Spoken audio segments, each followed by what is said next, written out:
This Family Life News podcast is made possible by the support of listeners like you. It's the Noon Report from Family Life, bringing a Christian worldview to what's happening in New York, Pennsylvania, across the country, and around the world. Weather with Kevin Williams, plus special features and reports with the Family Life News team. Now, here's what's happening. Good afternoon. Thanks for checking in. We've got a frigid Friday on tap for sure. Arctic air has states from Minnesota to Maine encased in ice. Brenda Johnson of Chicago, Illinois, offering this take on the face-freezing, nose-numbing, knee-knocking cold. I'm cold. I'm literally cold. It's so cold in Duluth, Minnesota, that steam's rising off Lake Superior. Andrew Zinn calls home the frozen tundra of Green Bay, Wisconsin. Couldn't feel my face, to be honest, right now. Jimmy Tagg's in Iowa City, Iowa, where wind chills were well below zero overnight. It's rough. You do everything you can and you try to prepare and stay positive, and pray a lot. Construction worker James Kroll in Buffalo, New York, explains what the key for him is to staying warm in this bitter cold. Layers is the key. You got to have the right amount of layers on. You don't want to overbundle. You don't want to underbundle. Some spots in New York's Adirondack Mountains dropped to below 20 below this morning. We'll warm up a little bit for the weekend, but that Siberian Express returns next week, and it stays uncommonly cold right through the middle part of December. The U.S. Supreme Court has handed Republicans a major victory in the state of Texas. The highest court in the land will allow a GOP-drawn redistricting map in the Lone Star State for next year's midterms. Legal analyst Jessica Levinson. What we have here isn't a full decision on the merits. It's another one of these emergency docket decisions where the court is just saying, okay, essentially, these are the maps that will be used for the midterm elections. The redrawn political lines could help Republicans pick up 5 seats in Congress in 2026. California approved its own redistricting map last month that could help Democrats win 5 congressional seats next year. It's arraignment day for the man suspected of planting pipe bombs outside the RNC and the DNC in Washington, D.C. the night before the January 6th Capitol attack. Deputy FBI Director Dan Bongino says authorities have yet to establish motive. This is chapter 1 of a 10-20 chapter book. This investigation is not over at all. The investigation has just begun. The suspect, 30-year-old Brian Cole Jr., lived with his mom in Woodbridge, Virginia, and worked in a bail bondsman office. The U.S. Attorney for the District of Columbia, Jeanine Pirro. It was clear the Biden administration did not make this a priority. When President Trump came in, he made a decision that he was going to reinvigorate the investigation. And make no mistake, we're going to take this case across the finish line. This is as solid as they get. Charles Marinos, the former DHS supervisor. Well, I've got to say this doesn't put the Biden administration's Department of Justice in a very good light here, considering that all of this evidence has been in hand. Apparently, the Trump administration wanted to solve this case, unlike the previous administration. The pipe bombs did not detonate, but they could have, says the FBI, and killed a lot of people. Those devices were not discovered until the afternoon of January 6, 2021, as cops in that area were responding to the riots at the U.S. Capitol. The U.S. military continues to bomb suspected drug boats out of the water in the Caribbean. The U.S. military says it conducted another lethal kinetic strike on a boat operated by a designated terrorist organization, this time killing 4 men. U.S. Southern Command posted on X that intelligence confirmed the vessel was carrying illicit narcotics and transiting along a known narco-trafficking route in the Eastern Pacific. This marks the 22nd strike on suspected drug smuggling boats in the Caribbean and Pacific, bringing the total killed to 86. Correspondent Carmen Roberts. The Department of Homeland Security is adding more countries to a new travel ban in the aftermath of last week's deadly National Guard shooting in the nation's capital. The suspected killer is an Afghan national.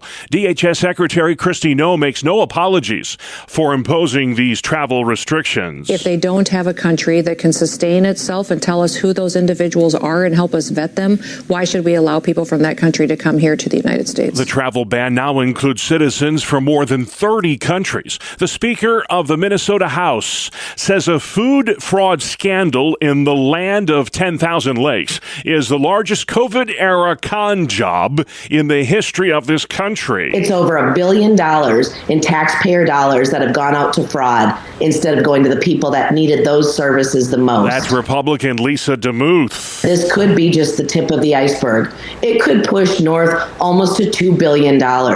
Again, these are taxpayer dollars that have been stolen by fraudsters here in the state of Minnesota. Dozens of Somali migrants in Minnesota have been arrested and charged with stealing money meant for child welfare programs. Some of that money is believed to have wound up in the hands of al-Shabaab terrorists. First Lady Melania Trump lit the national Christmas tree last night in Washington, D.C., with some help from her husband, the president. 3, 2, 1. Mr. Trump took part in that ceremony and will take part today in the drawing for the Men's Soccer World Cup. It's for countries that will participate in next year's event, to be held in the U.S., Mexico, and Canada.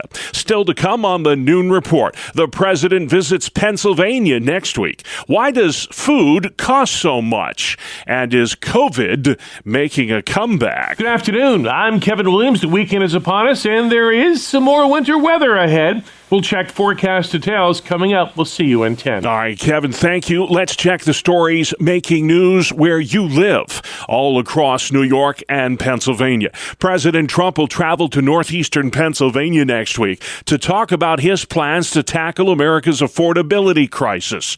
Democrats hope to make that a campaign issue in 2026. Senate Minority Leader Chuck Schumer says when it comes to the president and prices, he doesn't even know what average people go through. He's a billionaire. He doesn't worry about paying for groceries. I don't know if he's ever been in a grocery store. Our country is far too expensive. Donald Trump and Republicans promised to lower costs on day one. Costs haven't gone down. Costs have gone up across the board. That's House Democratic Leader Hakeem Jeffries. Brian Brenberg, co-host of The Big Money Show, says Democrats are fixated on the word affordability. It feels like Democrats found a word, but they haven't found an idea. What's their plan to make life more affordable? Reporter Alexandria Hoff has more on the president's trip to PA next week. The intent of going on this trip next week is to emphasize that this administration has not let up on the economy. So the president will be traveling on Tuesday to Pennsylvania to send that message to Americans face to face. Cheryl Casoni with Fox Business says inflation is the top concern of younger voters going into next year's midterms. If you look at this latest Harvard poll among young adults, these are 18 to 29. This is Gen Z, you guys. They're far more worried about the country's future than they were during the Great Recession. In 2009, 37% of youth said the country was going in the wrong direction. Now it's 57%. Inflation was the most urgent economic issue for young adults on both political sides. The exact location of the president's Pennsylvania trip has yet to be divulged. The Tuesday visit to the Keystone State will be Trump's first to PA since attending an energy summit in Pittsburgh back in July. Efforts to prosecute New York's Attorney General for mortgage fraud continues to come up empty. Here's Family Life's Mark Webster. Yeah, 10 days after a federal judge dismissed the Trump administration's case against Letitia James, a federal grand jury yesterday declined to indict James on charges she intentionally misled a bank in order to obtain more favorable terms on a home mortgage in Norfolk, Virginia. While her attorney says that should be the end of the case, James might not be entirely free of it yet. The AP is reporting that prosecutors are expected to try yet again to bring charges against New York's Attorney General. Mark Webster, Family Life News. Thank you, Mark. A month after the November 4th elections, we finally have a winner in the race for town supervisor in Canandaigua, New York. Democratic challenger Don Cotter defeated Republican incumbent Jared Simpson by just 12 votes. It's been decades since a Democrat has held that post there in Ontario County, New York. Law enforcement officials have busted up a massive bank fraud ring that was targeting customers in central Pennsylvania.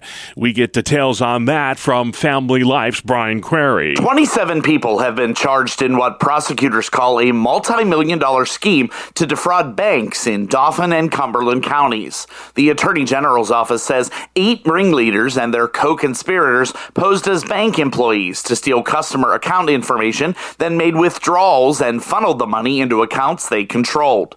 Investigators say the group stole more than $2.3 million, often by calling victims and pretending to be from a bank's fraud department. Several of the suspects are in custody, with several still at large as the investigation continues.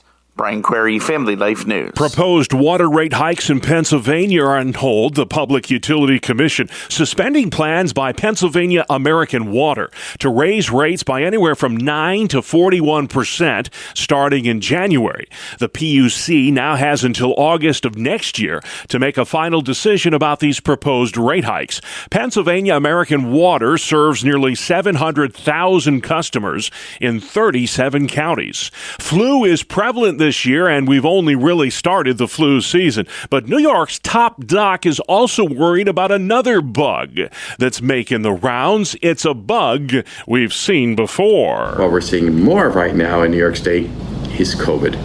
For every one person I have in the hospital attributed to flu, I have 3 attributed to COVID. State Health Commissioner Dr. James McDonald tells Spectrum News fewer people are getting the COVID vaccine, and that might have something to do with the higher infection rate. When I look at our vaccine numbers for flu across the state, they're about the same as last year. When I look at the COVID numbers for vaccine, we're about 30% less than last year. That concerns me. Dr. McDonald fears as people congregate together indoors for the holidays, there's a strong chance the COVID cases will continue to climb. Well, if you've been to the grocery store lately, you've already seen how costly food's become. Paul Popoff of Cicero, New York, says it's getting out of hand. You go in one week, things were like this price, and next week it was a quarter more, and next week a quarter more. It just didn't stop. Experts attribute the sticker shock at the grocery store to simple supply and demand economics. Cornell University economics professor Chris Barrett. Incomes are growing, so people just spend more on food. And that added demand, if we don't match it with increased supply, just naturally creates upward price pressure. Barrett says food prices have been on the rise for 30 years, but shifted into overdrive during COVID, and they haven't slowed down since. The USDA's food price outlook for 2026 shows grocery costs will increase by more than 2.5%. That's slightly less, though, than this year's increase of 3%. Sports next. It's the 2-minute drill right here on the Family Life Noon Report. Good afternoon, I'm Randy Snavely. Bob, in a high-scoring affair, the Detroit Lions defeated the Dallas Cowboys in the Thursday night football matchup. 44-30, they were playing in Detroit. Jared Goff threw for 309 yards and a touchdown, while Jahmyr Gibbs rushed for 3 touchdowns in the victory. On the ice, Artemi Panarin scored his 900th NHL point, and the Rangers doubled up the Senators in Ottawa 4-2. Panarin reached the milestone on a first-period assist to Mika Zibanejad and later scored himself on an empty netter. In the Big Apple, the Islanders raced out to a 4-goal lead behind goals from Kyle McLean, Anders Lee, Bo Horvat, and Adam Pelech. Matthew Barzal then scored on a power play goal later after Colorado had cut the lead in half. Barzal's score restored a 3-goal advantage at the end of the second period, and the Isles went on to win it 6-3 against the Colorado Avalanche. Evgeny Malkin scored his second goal of the game with 2:43 left, and the Penguins knocked off the Lightning 4-3. Also skating to wins, the Bruins, Predators, Leafs, Jackets, Flames, Oilers, and Blackhawks. On the hardwood, how about Tyrese Maxey? We know he can score, and he did. He had 35 points last night. But it was his defense that saved the day for Philadelphia. After a putback gave the Sixers a 1-point lead, Maxey raced back and blocked what would have been the game-winning layup as time expired. 99-98 the final. Maxey's heroics saved the Sixers from blowing a 24-point second-half lead. Elsewhere, your winners were the Celtics, Jazz, Lakers, and T-Wolves. That is a look at sports. All right, thank you, Randy. And still to come on the Noon Report, protesting assisted suicide, making marriage more attractive, and how political conversations can become gospel opportunities. Welcome to Breakpoint, a daily look at an ever-changing culture through the lens of unchanging truth. For the Colson Center, I'm John Stonestreet. Artificial intelligence really began back in the 1950s with what was known then as machine learning. Over the past decade, and especially the past year, dreams about so-called machine learning became possibilities and actualities, and new dreams were born about both the benefits and dangers of artificial intelligence. Now, among the potential abuses of AI that we learned about this year was how mentally vulnerable users were manipulated into thinking that they're prophets and had access to the secrets of the universe. Rolling Stone told us chilling stories of spouses and parents who watched their loved ones lose touch with reality through AI. Kashmir Hill wrote in the New York Times about chatbots that lured users down conspiratorial rabbit holes, encouraging them to take drugs, assuring them they could fly, even egging some on to suicide. Oh yeah, and we also learned that Grok relied on Nazi sources for much of its intelligence. AI has also disrupted learning by normalizing cheating. The technology news site Futurism declared AI is destroying a generation of students. New York Magazine warned everyone's cheating their way through college. I know of at least one Christian college religion class in which there are no textbooks, and the professor actually encourages students to use AI to produce their assignments.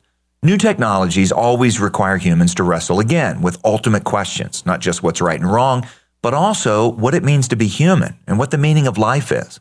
You see, our work is vital as humans, not just as a way to love and serve our neighbors, but also as a fulfillment of the creation mandate, how God made us to be. The fall turned much of human work, of course, into what Scripture refers to as toil, frustrating and futile effort that's unnecessarily complicated and often falls short of our best intentions and can even be a source of great evil. Therefore, any technology that can alleviate futile, dangerous, and pointless work is a real blessing, a redemptive way of living in the world. However, our human activity cannot be measured only by narrow utilitarian means. Easier is just not always better. Knowledge cannot be reduced to mere data or data processing, and we do not always need to be, quote unquote, set free from effort or inefficient conversation.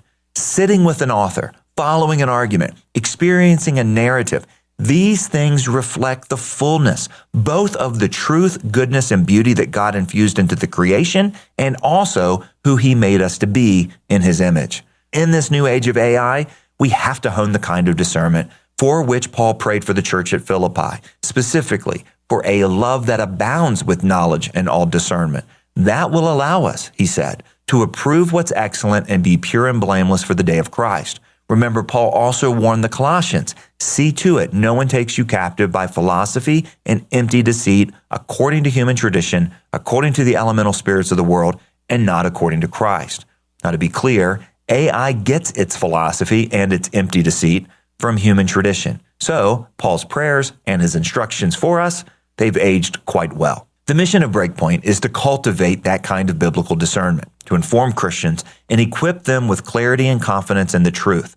If Breakpoint has helped you make sense of this culture as a Christian, would you please consider making a year-end gift? You can give today to support Breakpoint by visiting colsoncenter.org/December. That's colsoncenter.org/December. For the Colson Center, I'm John Stonestreet with Breakpoint.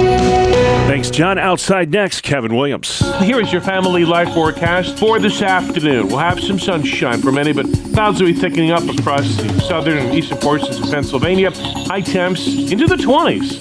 Then tonight, some clouds, low temps, not as low as recent nights, mid-teens to low 20s. For tomorrow, a little bit of sunshine in central and eastern Pennsylvania, mainly cloudy with later day flurries in western New York, high temps 30s. And on Sunday, mostly cloudy, some snow or flurries later in the day and at night with high temperatures in the mid-20s to the middle 30s. All right, thank you, Kevin. It's Friday, folks. Congratulations, you made it.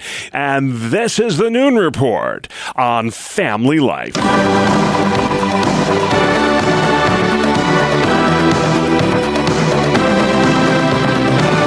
This is Capital Connection. Fridays during the Noon Report, we give you direct connection to all that's happening in Albany and Harrisburg with the experts on the issues at the state capitals. They are Jason McGuire with New York Families and Michael Gear at the Pennsylvania Family Institute. Well, welcome back to the program, guys. We've got much to discuss. Jason, I'll begin with you. There are some candlelight vigils happening at various places all over New York this week to try and persuade Governor Hochul not to sign a doctor-assisted suicide bill into law. If you would let us know what the governor is thinking here. She's got less than a month to go before she has to sign or veto that bill. Yeah, that's right, Bob. There have been candlelight vigils in Western New York in the Capital District. In fact, I was in front of the governor's mansion on Wednesday night urging her to veto assisted suicide.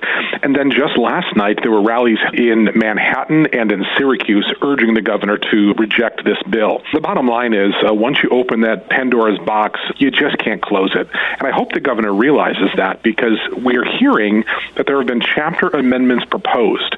Now, without getting too far into the weeds, that essentially is an agreement between the governor and the legislature that she may sign assisted suicide, believing that the legislature will pass some of her agreed-upon amendments early next year. Some of those amendments, for example, would require a residency requirement for those who would seek assisted suicide. You have to be a resident of New York to get it. Mm-hmm. The problem is that's already been defeated in the courts. The governor appears to be looking for a way to really split the baby on this one, but she's got to know that this is not a winning strategy. Yeah. Next year's an election year. Nobody knows that more than the governor. She is Roman Catholic. This is an issue that's very important to Catholics. There are not a lot of states that allow assisted suicide for good reason. How risky politically is this for the governor if she signs this bill? Well, the governor is a convenient Catholic, and what I mean by that is she likes to say she's a Catholic, but she rejects the church's teaching when it comes to sanctity of human life, and that's the issue here.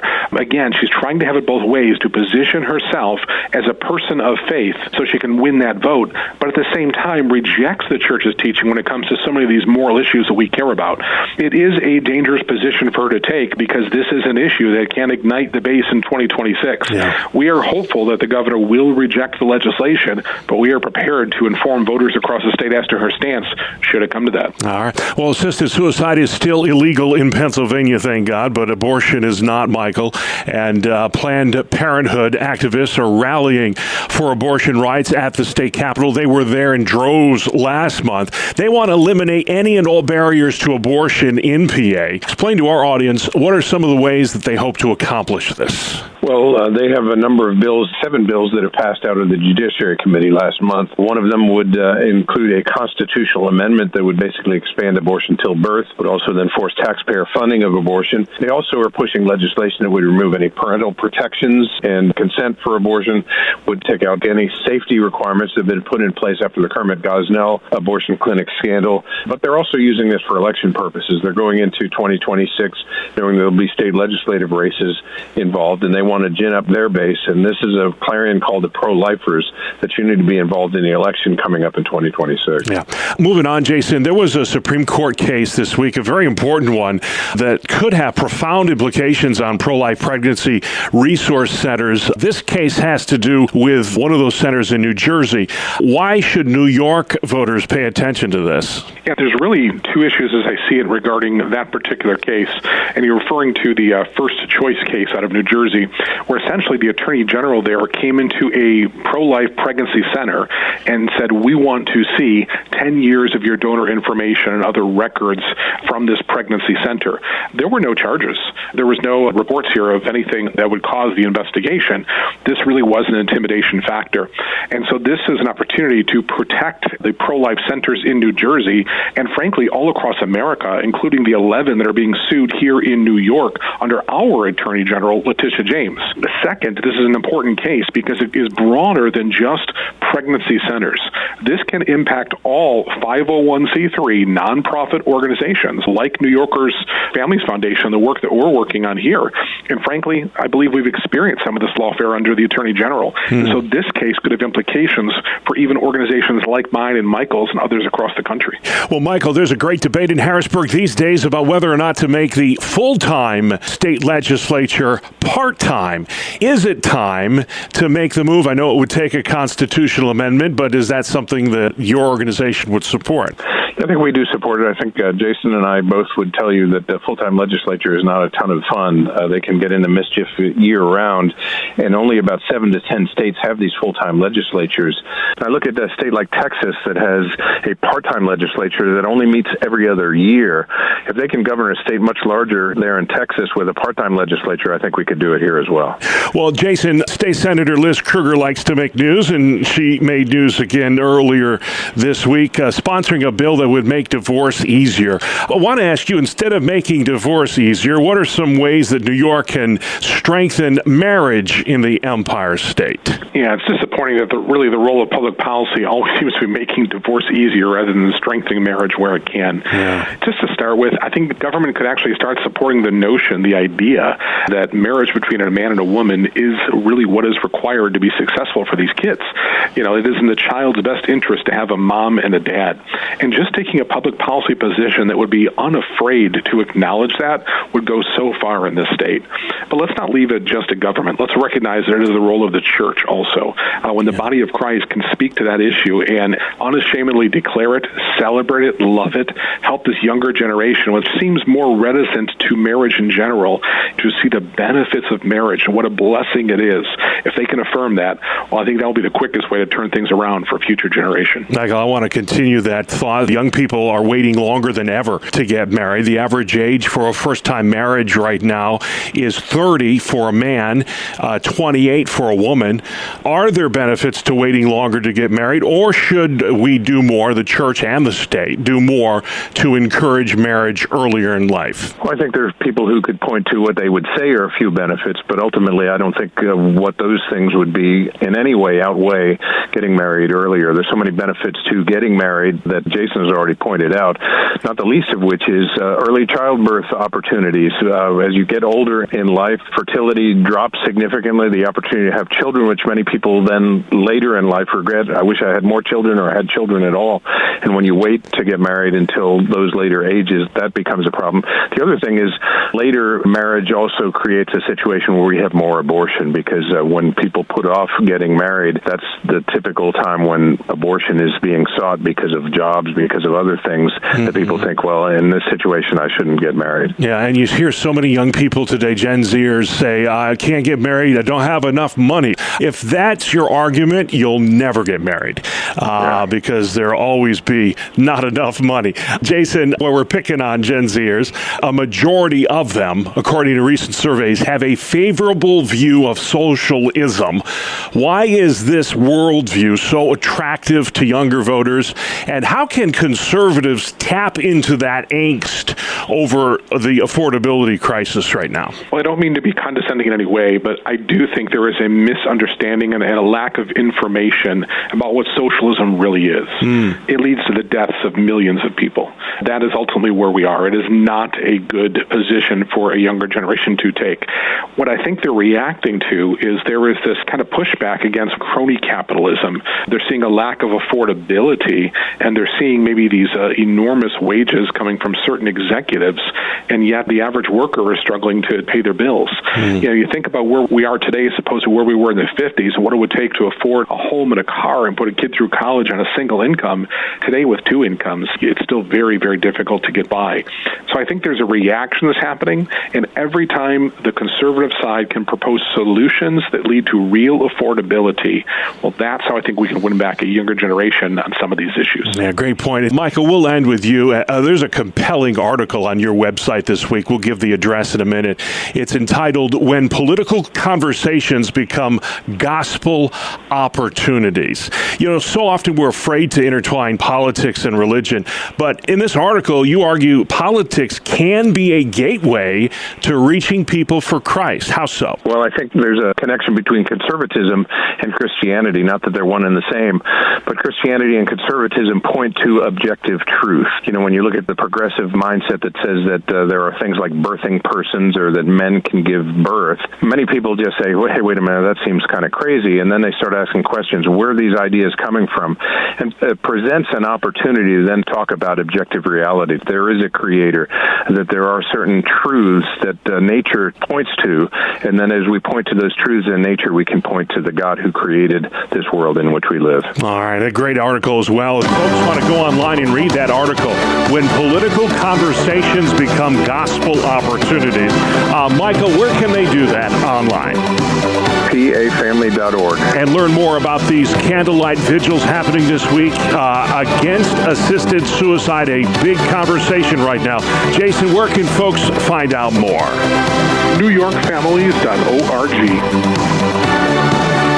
All right, gentlemen, thank you very much. Capital Connection comes your way every Friday during the Noon Report or online anytime at Apple Podcasts, Spotify, YouTube, or FamilyLife.org.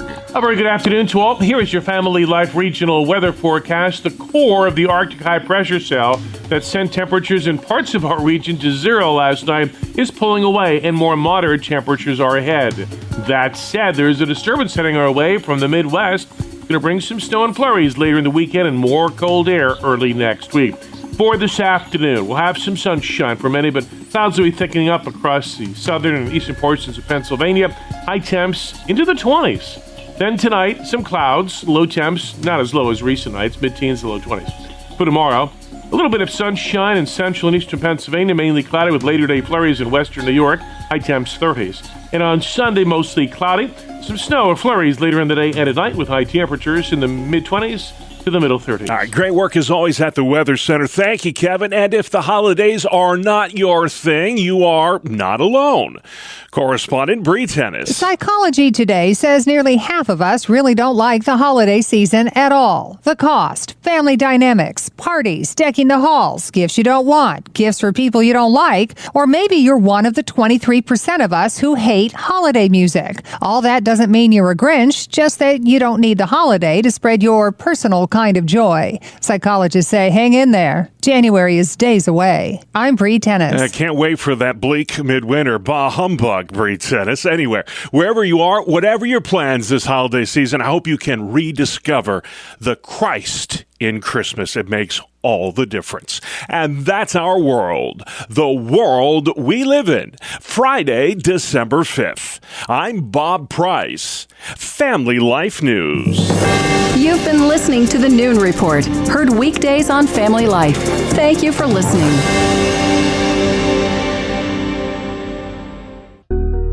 Thank you for listening to this Family Life News podcast. If you've been encouraged by what you've heard, please share it with others and click the subscribe button to automatically receive future episodes. Family Life is a listener-supported ministry. Podcasts like this are made possible by your financial partnership. Find out more at FamilyLife.org.